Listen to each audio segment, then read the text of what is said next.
बिस्मिल्लाहिर्रहमानिर्रहीम। अस्सलाम वालेकुम स्टूडेंट्स।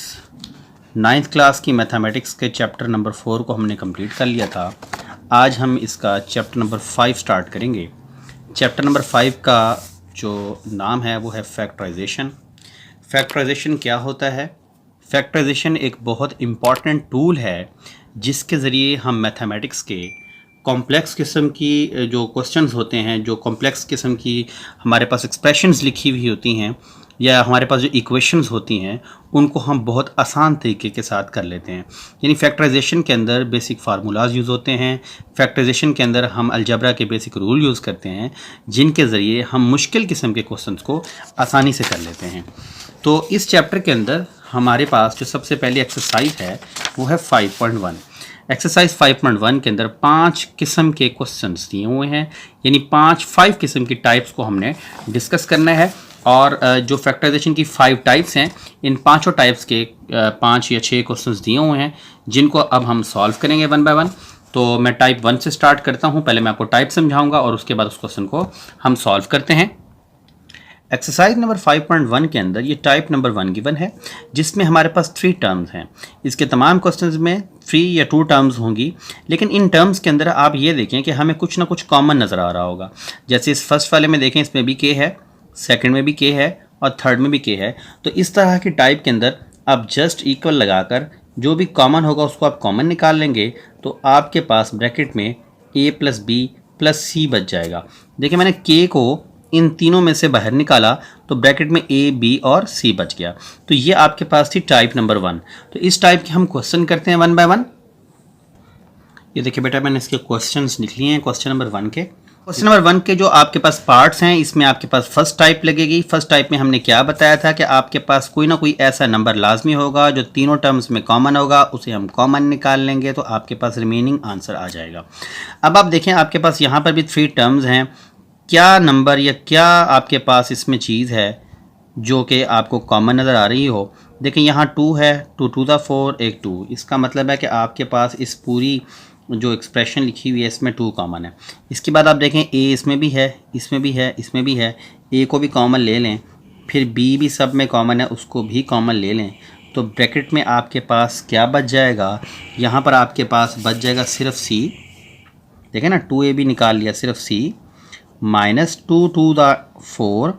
ए और बी निकल चुका है, x प्लस 2ab बाहर आ गया तो अंदर क्या बच गया? d। तो यही आपका आंसर है। नेक्स्ट पार्ट देखें, इसके अंदर भी कुछ इसी तरह हमें कॉमन नज़र आएगा।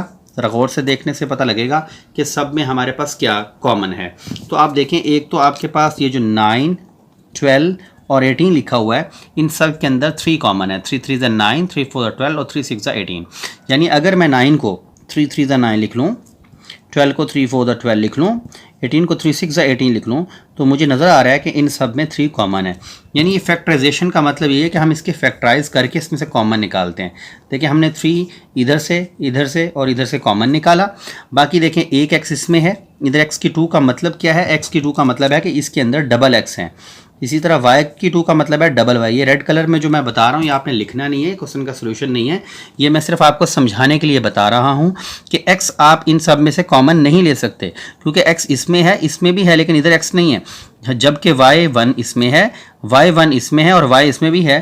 तो आप y को अगर आप कॉमन निकाल लें तो फिर आपके पास जो यहाँ बचेगा, देखें, एक 3 बच गया, x बच गया, y तो बाहर चला गया, माइनस 3, ये देखें 4 बच गया, x की 2 बच गया और y तो बाहर चला गया, प्लस 3 6 द 18 6 बचा हुआ था और y एक निकल गया। देखें, y की 2 का मतलब डबल y था, इसमें एक y हमने निकाल लिया तो एक y आपके पास रिमेनिंग बच गया। तो यही आपका आंसर है।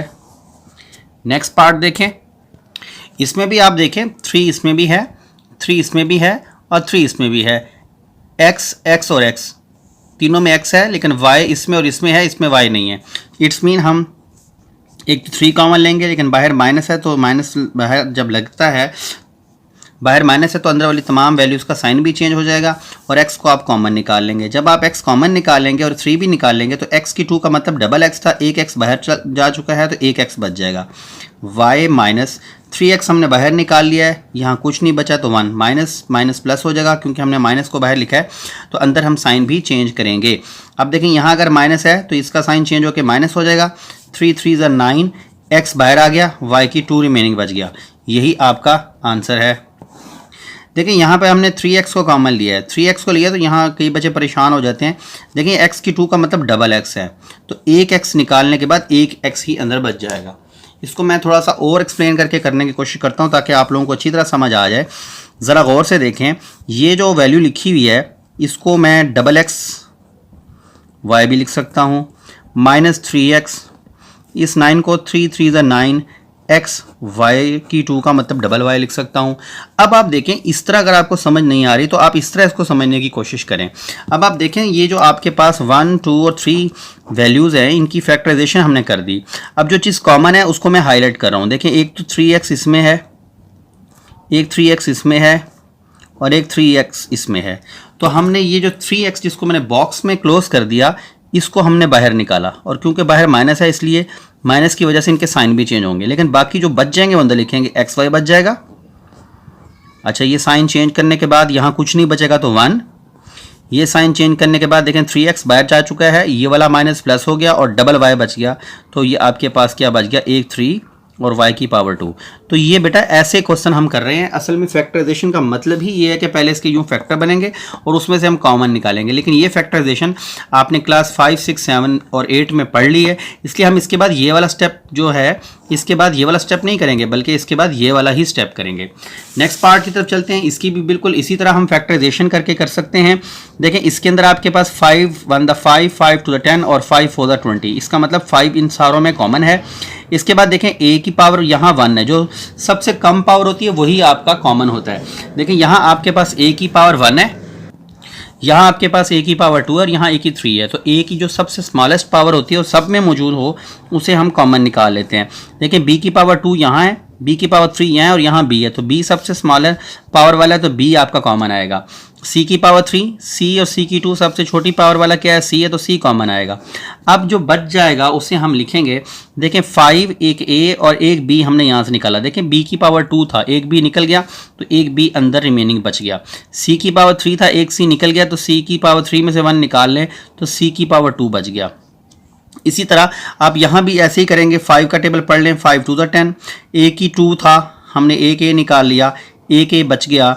b की पावर 3 में से एक b निकाल लें तो b की पावर 2, c तो बाहर आ चुका है, माइनस 5 4 द 20।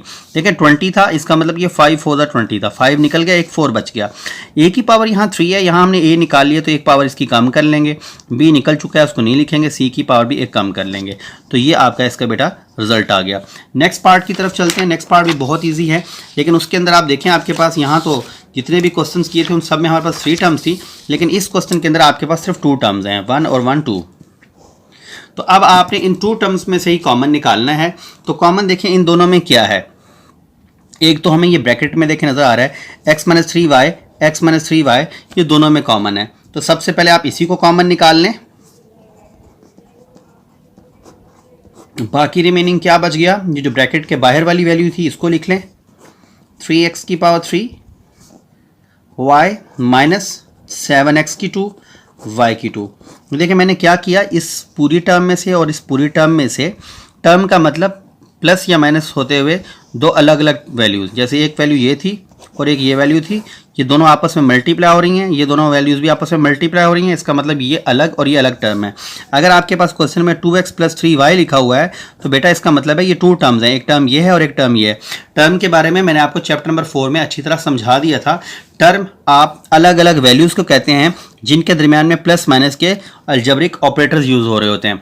अच्छा अब आप देखें x माइनस 3y, इसमें कुछ कॉमन नहीं है, लेकिन अगर आप इसमें देखें तो इसमें मुझे कुछ कॉमन नज़र आ रहा है। इसमें x की पावर 3 है, इसमें x की पावर 2 है, तो x की पावर 2 दोनों में कॉमन होगा। इसमें y और इसमें y की 2 है तो दोनों में y भी कॉमन होगा। तो हम इसमें से भी कॉमन निकाल लेते हैं, इसको कुछ नहीं कहते, लेकिन इसमें से भी कॉमन निकाल लेते हैं।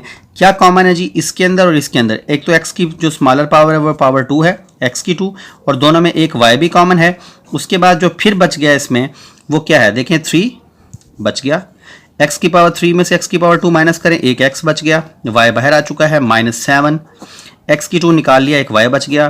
तो ये बेटा आपका रिजल्ट आ गया। नेक्स्ट पार्ट की तरफ चलते हैं। ये पार्ट नंबर इसका लास्ट है क्वेश्चन 1 का। ये भी बहुत आसान है, बिल्कुल वैसे ही करना है जैसे हमने ये क्वेश्चन नंबर 5 किया है। इसमें भी आप देखें ये ब्रैकेट में कुछ वैल्यूज़ हैं जो बिल्कुल सेम है।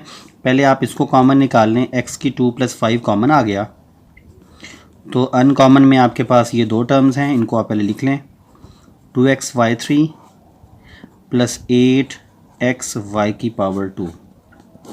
अच्छा आप देखें इसमें तो कुछ कॉमन नहीं है ब्रैकेट में, लेकिन ये जो आपकी सेकंड ब्रैकेट है इसमें फिर हमें कुछ ना कुछ कॉमन नज़र आ रहा है। देखिए इसमें 2 है, 2 1 द 2, 2 4 द 8, एक तो इन दोनों में 2 कॉमन है, तो हम इसमें 2 कॉमन निकाल सकते हैं। इसके अलावा आप देखें इसमें x भी कॉमन है, एक सिंगल पावर वाला x कॉमन है, x कॉमन निकाल लें। y की पावर 2 और y की पावर 3, तो इट्स मीन y की पावर 2 कॉमन होगा। अब जो बच गया वो मैं लिख रहा हूँ, देखें 2 निकल गया, एक x और y की पावर 2 निकालने के बाद y एक बच जाएगा, 2 4 द 8, एक x निकल गया और y की 2, तो ये आपके पास इसका आंसर आ गया। अब हम इसकी टाइप नंबर 2 की तरफ चलते हैं। टाइप नंबर 2 जो है ये भी बहुत इजी है। इसके अंदर आपके पास 4 टर्म्स हैं, देखें 1 2 3 4। अब आपके पास कोई भी ऐसी वैल्यू नहीं है जो इन चारों में कॉमन हो। देखें a अगर कॉमन है तो वो इन 2 में कॉमन है, अगर हम b देखें तो वो इन 2 में कॉमन है, c देखें तो इन 2 में कॉमन है, d देखें तो इसमें और इसमें कॉमन है। तो इसका मतलब है कि इसमें कुछ भी ऐसा नहीं है जो होल में कॉमन हो। तो हम क्या करेंगे, इसकी पेयरिंग कर लेंगे। देखिए फर्स्ट 2 और लास्ट 2, लाजमी नहीं कि फर्स्ट 2 और लास्ट 2, ये तो इसमें इसने ऐसे लिखा हुआ है, लेकिन क्वेश्चन में ऐसा भी हो सकता है कि फर्स्ट और लास्ट का पेयर बने, दरमियान वालों 2 का पेयर बने। पहले पेयरिंग करनी है, पेयरिंग करने के बाद फिर कॉमन निकालना है। इसमें और इसमें देखें कॉमन निकालें, आपके पास a आएगा और आपके पास रिमेनिंग बचेगा c + ये वाला d। देखिए a मैंने बाहर निकाला, इसके बाद इन दोनों में मैं b को कॉमन निकालता हूँ, तो रिमेनिंग एक c बच जाता है और एक d। और इस स्टेप के करने के बाद आप देखेंगे c + d इसमें और इसमें। देखिए पहले आपके पास ये थी 1 2 3 4 टर्म्स, लेकिन अब आपके पास बच गई ये 2 टर्म्स। इन दोनों टर्म्स के अंदर मेरे पास c + d कॉमन आ रहा है। अगर आपके पास 2 टर्म में c + d कॉमन है तो उसको भी हम कॉमन निकाल लेंगे और बाकी आपके पास क्या बच जाएगा, a + b। तो ये बेटा इसकी सेकेंड टाइप है। अब हम इसके क्वेश्चन की तरफ चलते हैं। ये देखें ये इसका पार्ट नंबर 1 है। इसके अंदर आप देखें अगर तो हमारे पास 4 टर्म्स हैं, तो कुछ भी ऐसा नहीं है जो इन चारों में कॉमन हो। देखें इसके अंदर a और a कॉमन है और इसमें b कॉमन है। अच्छा इसके अंदर ना एक अरेंजमेंट करते हुए आपने ये ख्याल करना है कि जिसमें मोस्ट कॉमन हो। देखें इन दोनों में a कॉमन है, लेकिन अगर मैं इसको और इसको देखूँ तो मेरे पास 5 भी कॉमन है और x भी कॉमन है। कुछ भी ऐसा नहीं है जो सब में कॉमन हो।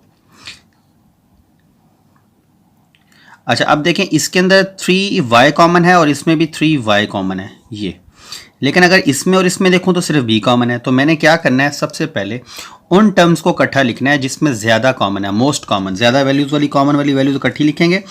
5ax के साथ मैं किसको लिखूँगा, 5bx को, और इसी तरह -3ay के साथ मैं लिखूँगा +3by को। अब देखें इसमें और इसमें कुछ कॉमन है, इसमें 5x कॉमन है और इसमें भी 5x कॉमन है। 5x को हम कॉमन निकाल लेते हैं, अंदर हमारे पास बच जाएगा a - b। अच्छा इन दोनों में देखें इसमें भी 3 है, इसमें भी 3 है, 3 कॉमन निकालेंगे, बाहर माइनस है तो अंदर साइन भी चेंज होगा, और y भी कॉमन निकाल लेते हैं। 3y और 3y निकल गया, तो यहाँ a और b बच गया, लेकिन इस माइनस ने इसका साइन चेंज कर देना है। अब आपके पास ये ब्रैकेट्स में जो वैल्यूज़ आ गई हैं ये दोनों सेम हैं, इसको आप बाहर निकाल लें, a - b को एक बार लिख लें बाहर निकाल के, और जो अनकॉमन बच गए हैं उनको भी आप लिख लें, 5x - 3y। तो ये आपका इसका आंसर आ गया। सेकंड पार्ट की तरफ चलते हैं। सेकंड पार्ट भी बिल्कुल ऐसा ही है, लेकिन इसके अंदर आपको मोस्ट कॉमन निकालने की ज़रूरत नहीं है। इसमें देखें यहाँ पर आपके पास दोनों के अंदर, इस दोनों में y कॉमन है और इन दोनों के अंदर 4 कॉमन है। जो चीज़ कॉमन है वो आप इजीली निकाल लेंगे। यहाँ से अगर मैं y को कॉमन निकालूँ तो मेरे पास बच जाएगा 3x। देखें इन दोनों में से y कॉमन निकाला है, 3x बच गया, प्लस y निकल गया तो 2। इसमें देखें 4 1 ज़ा 4, 4 2 ज़ा 8, 4 3 ज़ा 12। 4 के टेबल में दोनों आ रहे हैं, बाहर माइनस भी कॉमन निकाल लिया, 4 अगर कॉमन आ जाए तो 4 3 ज़ा 12, 3x, और माइनस इसका साइन चेंज करेगा और 4 2 ज़ा 8, तो ये आपके पास रिमेनिंग बचेगा। अब आप ये ब्रैकेट्स वाले देखें, ये दोनों सेम आ चुके हैं। इन दोनों को आप एक बार राइट कर लें कॉमन निकाल के, और जो बाहर रिमेनिंग बच गया है वो भी आपका रिमेनिंग एक ब्रैकेट में लिख लें। तो ये आपके पास इसका आंसर आ गया। इसके बाद इसका थर्ड पार्ट देखें। इसके अंदर भी आप देखें, ये आपके पास x की पावर 3 है, यहाँ पर आपके पास प्लस 3x y की 2 है। इन दोनों में से आप कॉमन निकालेंगे। इन दोनों में से आपने कॉमन निकाला, देखें इसमें x की पावर 3 है और यहाँ पर 3x y की 2 है। इन दोनों में से आपने कॉमन निकालना, और इन दोनों में से यहाँ से कॉमन देखें दोनों में क्या है x। अगर आप इसमें से x निकाल लेते हैं तो बाकी आपके पास x की पावर 2 बच गया, x निकल गया तो 3y की 2 बच गया। इसी तरह इन दोनों में देखिए एक तो माइनस कॉमन है, दूसरा 2 1 2 2 3 6, एक तो 2 कॉमन आ गया। अब देखिए इसमें x की 2 कॉमन, x नहीं है y का है, y की पावर 1 है और यहाँ y की 3 एक y भी कॉमन आ जाएगा। क्या बच गया, 2 निकल गया, y निकल गया, x की 2 और माइनस निकल गया तो ये साइन चेंज, 2 3 6 और y की पावर 1 निकल गई है, y की पावर 2 बच गई। अब आप देखें ये दोनों जो ब्रैकेट्स में वैल्यूज़ बच चुकी हैं इनको आपने एक दफ़ा राइट कर लेना है, कॉमन निकाल लेना है, और जो अनकॉमन बच गई हैं उनको भी आपने एक अलग ब्रैकेट में राइट कर लेना है। तो ये आपके पास इसका आंसर आ गया। पार्ट नंबर 4 देखें। पार्ट नंबर 4 के अंदर आपके पास भी 2 टर्म्स हैं। जैसे आपके पास ऊपर अगर 2 टर्म्स थी, ये 4 टर्म्स वाला क्वेश्चन था, जब 2 टर्म्स हो गई थी तो उसमें कुछ कॉमन था जो हमने बाहर निकाला। अब इसी तरह अगर ये आपके पास 2 टर्म्स हैं तो इसमें और इसमें कुछ भी कॉमन नहीं है, क्योंकि आपके पास ये वैल्यू इसके साथ मल्टीप्लाई हो रही है और ये वाली वैल्यू इसके साथ मल्टीप्लाई हो रही है। कॉमन आपके पास इसमें और इसमें कुछ भी ऐसा नहीं है जिसको हम इजीली निकाल सकें, क्योंकि अगर हम देखते हैं कि z इसमें भी है, z इसमें भी है, तो भाई ये z तो आप कॉमन इधर से सेपरेट किया हुआ है, निकाल सकते हैं, लेकिन इस z को आप सेपरेट कर भी नहीं सकते। तो पहले ऐसा कोई भी क्वेश्चन आ जाए जिसमें कुछ कॉमन ना आ रहा हो, तो जो भी उस टाइम में जो भी क्वेश्चन में कोई ऑपरेटर यूज हो रहा हो पहले आप उसको सॉल्व करें। देखिए अब ये z जो है ये मल्टीप्लाई हो रहा है इस ब्रैकेट वाली वैल्यूज़ के साथ, तो z को हम इसके साथ और इसके साथ मल्टीप्लाई कर देंगे, x को इसके साथ और इसके साथ मल्टीप्लाई कर देंगे। तो आपके पास क्या आ जाएगा, देखें x की 2 को z से करेंगे तो x की पावर 2z, y की 2 को इसके साथ करेंगे तो y की 2z, इसी तरह y की 2 को x के साथ करेंगे तो y की 2x, बल्कि शुरू में लिखते होते हैं, अल्फ़ाबेटिकल अरेंजमेंट भी आपने रखनी है। इसको इसके साथ करेंगे तो x z की 2, देखें x वालों को शुरू में लिखते हैं और y वाले को बाद में। अब आप देखें इसके अंदर अगर हम इन दोनों में से कॉमन निकालते हैं तो फिर दोबारा यही चीज़ बन जाएगी। इन दोनों में से अगर हम कोई कॉमन निकालते हैं वो x है तो फिर दोबारा यही चीज़ बन जाएगी। इसका मतलब है कि अरेंजमेंट हमें थोड़ी करनी पड़ेगी, इसी अरेंजमेंट के साथ इस क्वेश्चन को नहीं किया जा सकता। अब हम क्या करेंगे, अरेंजमेंट करने के लिए हम मोस्ट कॉमन को देख लेते हैं। देखें इसके अंदर x z है और इसके अंदर भी x z है, और इसके अंदर y2 है और इसके अंदर भी y2 है, तो हम x z वालों को इकट्ठा और y स्क्वायर वालों को इकट्ठा लिख लेते हैं। ये x की 2z माइनस x z की पावर 2, उसके बाद ये जो दो बच गए हैं इनको भी लिख लेते हैं, x y की 2 और माइनस y की 2z। अब आप इसमें से और इसमें से कुछ कॉमन निकाल के देखें। इन दोनों में अगर मैंने देखा तो मुझे x भी कॉमन नज़र आ रहा है, x की पावर 1 है, यहाँ 2 है तो x कॉमन आएगा। इसी तरह z को भी हम कॉमन निकाल लेंगे। अब जब हम x z निकाल लेंगे तो इसमें एक x बच जाएगा और यहाँ पर एक z बच जाएगा। इसी तरह अब इन दोनों में देखें y स्क्वायर अगर कॉमन निकाल लें तो अंदर एक x बच जाएगा और एक z बच जाएगा। अब आप देखें ब्रैकेट के अंदर आपके पास वैल्यूज सेम आ चुकी हैं। ब्रैकेट में वैल्यूज हमेशा सेम ही आएंगी, जो सेम आएंगी उनको आप एक दफ़ा फिर कॉमन निकालेंगे। एक्स जेड कॉमन आया तो आपके पास बच गया एक्स जी प्लस वाई स्क्वायर। तो ये बेटा आपका इसका आंसर निकला। इसके बाद अब हम इसकी थर्ड टाइप पढ़ते हैं। ये बेटा आप लोगों की टाइप नंबर 3 है। इस टाइप के अंदर आपने ये आइडेंटिटी यानी फार्मूला पढ़ना है जो आपने पिछली क्लासेस में भी पढ़ा हुआ है कि अगर आपके पास a square plus 2ab plus b square हो तो हम उसको a प्लस बी का होल स्क्वायर लिख सकते हैं। इसी तरह अगर माइनस में हो तो हम माइनस का a माइनस बी का होल स्क्वायर लिख सकते हैं। ये वाली आइडेंटिटीज़ क्या हैं इनके बारे में मैं आपको थोड़ा सा बता दूं। देखें ये आपके पास फॉर एग्जांपल आप ये फार्मूला पढ़ते हैं, ये मैं फर्स्ट वाले को थोड़ा एक्सप्लेन करता हूँ। आप लिखते हैं a प्लस बी का होल स्क्वायर। ये a प्लस बी के होल स्क्वायर का मतलब होता है कि जैसे हम लिख देते हैं कि अगर आपके पास x की 2 हो तो हम उसको x मल्टीप्लाई x भी लिख सकते हैं। तो इसी तरह आप ये देखें कि अगर आपके पास a प्लस बी का होल स्क्वायर है तो इट्स मीन आप इसको a प्लस बी और a प्लस बी भी लिख सकते हैं। ये मैं आपको थोड़ा प्रूफ समझा दूं इसका, उसके बाद फिर मैं क्वेश्चंस की तरफ आता हूं। अब देखें ये वाला a इस दोनों वैल्यूज़ के साथ मल्टीप्लाई होगा, इसी तरह ये वाला b भी आपका इन दोनों वैल्यूज़ के साथ मल्टीप्लाई होगा। ये पहले मैंने इस a को इन दोनों के साथ मल्टीप्लाई किया, फिर b को भी इन दोनों के साथ मल्टीप्लाई की फॉर्म में लिखा। अब देखें a को अंदर मल्टीप्लाई करेंगे, आपके पास आएगा a स्क्वायर, a को b से मल्टीप्लाई करें ab, b को a से मल्टीप्लाई करें तो b है, लेकिन हम इसको a भी लिखेंगे, क्यों? इसलिए कि हम इसको अल्फ़ाबेटिकल भी अरेंज कर रहे हैं साथ साथ। b को b से मल्टीप्लाई करें तो b स्क्वायर, तो a स्क्वायर प्लस ab और ab क्या हो जाएगा 2ab प्लस b स्क्वायर, यानी a प्लस b का अगर हम स्क्वायर ओपन करें तो हमारे पास ये चीज़ बनती है। तो इसका मतलब है कि हम जहाँ भी ये लिखा हुआ होगा वहाँ हम ये भी लिख सकते हैं, और जहाँ भी ये लिखा होगा वहाँ हम ये भी लिख सकते हैं। और अगली बात, अगर आपके पास a प्लस बी का स्क्वायर लिखा हुआ है तो हम इसको a प्लस बी और a प्लस बी भी लिख सकते हैं, यानी स्क्वायर वाले को आप ऐसे भी लिख सकते हैं। यही चीज़ मैंने यहाँ समझाई है कि अगर a square plus 2ab plus b square हो तो उसे हम a प्लस बी का होल स्क्वायर भी लिख सकते हैं, और a प्लस बी लिख सकते हैं, a प्लस बी भी लिख सकते हैं। इसी तरह जो दूसरी इसके पास जो दूसरी आइडेंटिटी या फार्मूला है उसको भी हम इसी तरह प्रूव कर देते हैं कि आपके पास अगर ये मैंने फर्स्ट वाले का प्रूव किया है, ये सेकंड वाला प्रूव है, ये भी बेटा आप लोग अपनी नोटबुक में नोट कर लें कि आपके पास बुक के अंदर सिर्फ इतना ही बताया हुआ है, ये अपनी नोटबुक में नोट करें ताकि आपको ये बातें ना भूलें। ये आगे आइंदा आने वाले चैप्टर्स में भी आपके काम आएंगी और नेक्स्ट क्लासेस में भी आपके काम आएंगी। इसी तरह अगर आपके पास a माइनस बी का स्क्वायर हो तो हम उसको a माइनस बी और a माइनस बी भी लिख सकते हैं। अब इस a को अगर इसके साथ मल्टीप्लाई करना है तो मैं a into a minus b लिखूँगा, फिर इस माइनस बी को अगर इसके साथ मल्टीप्लाई करना है तो a माइनस बी इसके साथ भी लिखूँगा। अब आपके पास क्या आएगा, देखें इस a को इन दोनों के साथ मल्टीप्लाई करेंगे तो आपके पास a square minus a b आ जाएगा। इसी तरह इसके साथ मल्टीप्लाई करूँगा तो माइनस ए बी और माइनस माइनस प्लस b की पावर 2 आ जाएगा। a स्क्वायर देखिए ये minus a b minus 2 time a b plus b square, ये आपके पास a माइनस बी का स्क्वायर बना, जो हम छोटी क्लासेस में पढ़ते आए हैं कि a square minus 2ab plus b square किसके इक्वल होता है, a माइनस बी या b का whole square, a minus b का होल स्क्वायर, यानी इसकी जगह हम ये वैल्यू लिख सकते हैं और इसकी जगह ये दोनों एक दूसरे के इक्वल हैं। इसी तरह हम a माइनस बी स्क्वायर को a माइनस बी और a माइनस बी भी लिख सकते हैं, यानी ये भी एक दूसरे के इक्वल होते हैं। तो ये फैक्टराइजेशन है, वैल्यू को उसके छोटे छोटे पीसेस में डिवाइड करने को ही हम फैक्टराइजेशन कहते हैं। चले अब हम इस टाइप के क्वेश्चंस की तरफ चलते हैं।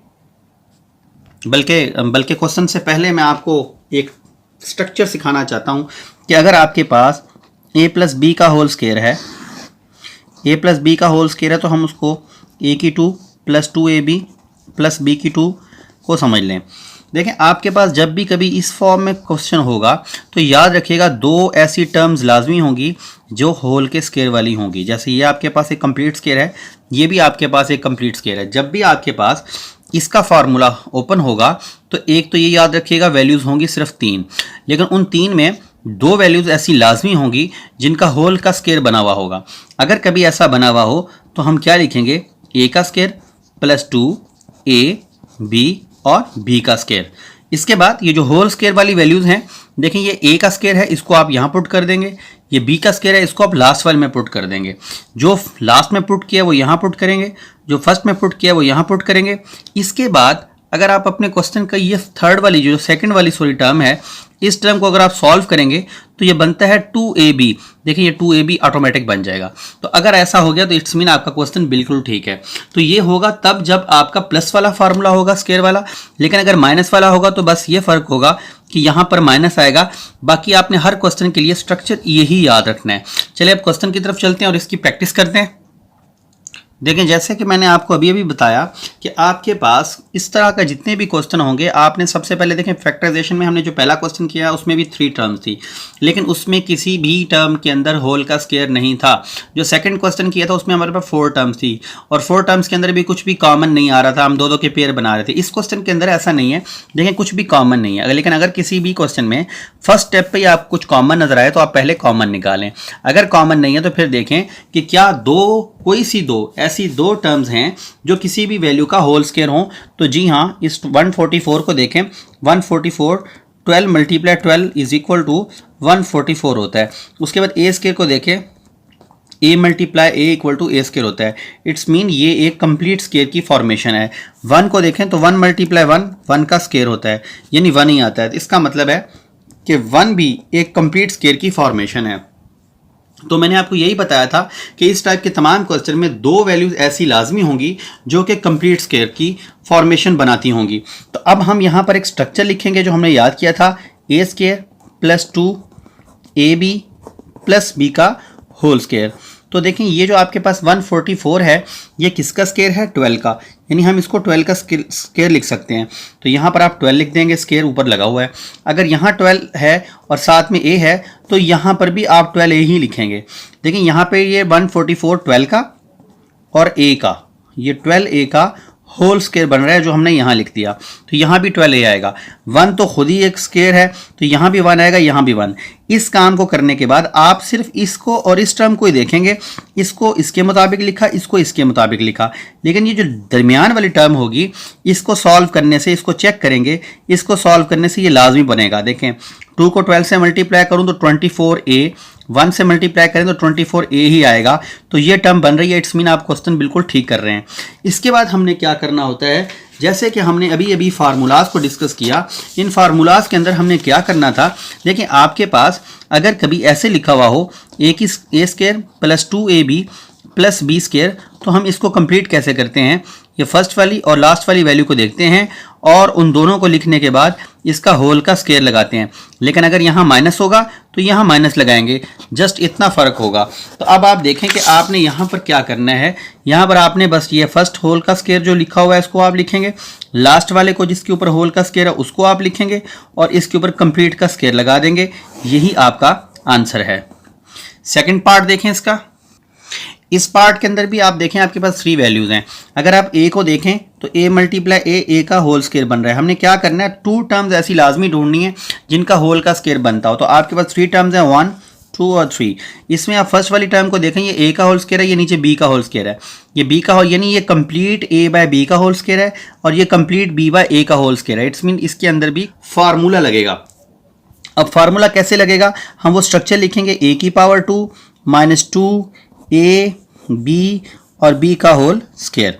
अब आपने यहाँ पे वैल्यूज को पुट करना है। देखिए फर्स्ट जो हमारे पास स्क्वायर वाली टर्म है वो है a और b, तो हम इसको लिखेंगे a बाय b, यहाँ पर आएगा a बाय b। देखिए a का स्क्वायर और b का स्क्वायर, जब यहाँ a बाय b आएगा तो यहाँ पर भी हम a बाय b ही लिखेंगे। इसी तरह इसको आपने नहीं देखना, अभी ये b बाय a का होल स्क्वायर बनेगा, यहाँ b बाय a लिखेंगे तो यहाँ पर भी आपके पास b बाय a ही आएगा। अब आप इसको सॉल्व करें, अगर इसको सॉल्व करने से ये टर्म आ रही है तो इसका मतलब आपका क्वेश्चन बिल्कुल ठीक है। तो इसको हम अगर दरमियान वाली टर्म को सॉल्व करते हैं तो देखें b से b कट ऑफ हो रहा है और a से a, तो आपके पास सिर्फ -2 बच रहा है। इसका मतलब आपने अपने क्वेश्चन का ये स्ट्रक्चर बिल्कुल ठीक कर लिया। अब आप क्या करेंगे, ये फर्स्ट और लास्ट वाली वैल्यूज जो हैं इनको आपने लिखना है, लेकिन इन दोनों के दरमियान में साइन ये वाला यूज़ करना है और उसके बाद इसके ऊपर होल का स्क्वायर लगा देना है। यही आपका आंसर है। पार्ट नंबर 3 देखें, ये पार्ट भी बिल्कुल वैसा ही है। पार्ट नंबर 3 के अंदर भी देखें, आपने 2 ऐसी टर्म्स देखनी है जिनका होल का स्क्वायर हो। 1 2 3 टर्म्स हैं। इसको देखें, ये आप एक x प्लस वाई का होल का स्क्वायर है। इसको देखें तो 49 जो है वो 7 मल्टीप्लाई 7 49 होता है, तो ये 7z का होल स्क्वायर बन जाएगा। इट्स मीन इसके ऊपर भी आपके पास यही वाला स्क्वायर वाला फार्मूला अप्लाई होगा। हम स्ट्रक्चर लिखेंगे, माइनस है तो माइनस वाला स्ट्रक्चर लिखना है, a square minus 2ab plus b का होल स्क्वायर। आपने स्ट्रक्चर लिखा। अब देखें आपके पास first term x plus y है। अगर यहाँ x प्लस वाई है, इट्स मीन आप यहाँ भी x प्लस वाई लिखेंगे और यहाँ पर भी x प्लस वाई लिखेंगे। फर्स्ट टर्म को हम फर्स्ट 2 ब्रैकेट्स में पुट करते हैं।